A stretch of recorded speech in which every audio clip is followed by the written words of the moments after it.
ফের বীরভূমের এক নাবালিকাকে শ্লীলতাহানির অভিযোগ, ঘটনায় গ্রেফতার অভিযুক্ত।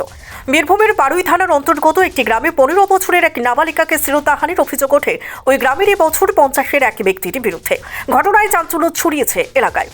নাবালিকার পরিবারের পক্ষ থেকে বীরভূমের বারুই থানায় লিখিত অভিযোগ দায়ের করে পুলিশ। সেই অভিযোগের ভিত্তিতে তদন্ত শুরু করে।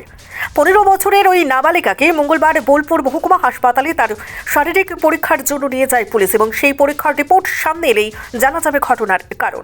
এই ঘটনার তদন্তে নেমে অভিযুক্ত ওই ব্যক্তিকে মঙ্গলবারই গ্রেফতার করে পুলিশ। অভিযুক্তকে গ্রেফতারের পর সিউড়ি জেলা আদালতে পুলিশ রিমান্ডের জন্য পাঠানো হয়। সেখানে পুলিশ 4 দিনের জন্য অভিযুক্তকে পুলিশ হেফাজতে নেওয়ার আবেদন করে আদালত 1 দিনের পুলিশ হেফাজতের নির্দেশ দেয়। বুধবার ফের ওই অভিযুক্তকে আদালতে তোলা হবে বলে খবর।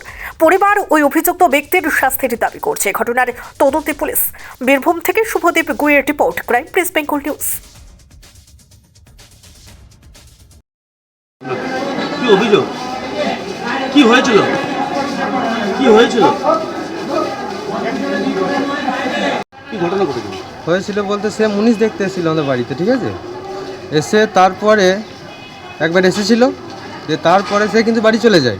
দ্বিতীয়বার কিন্তু আমি এই বাড়ি চলে এসেছি।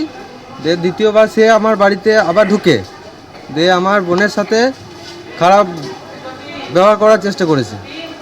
এটাই অভিযোগ আমার। কখন ঘটেছিল? 7টার সময়, সন্ধ্যে 7টা। সন্ধ্যে 7টা। ঘরে কেউ ছিল না? ঘরে কেউ ছিল না, মারা কাজে চলে গেছিলো, আমি ওই বাড়িতে ছিলাম আর বোন এই বাড়িতে একা ছিল। তো বোন কি জানালো আপনাদেরকে? জানালো, সবই বললো। তা আপনারা কি চাইছেন? বিচার চাই আমার। আপনার নাম? দশর মৃধা।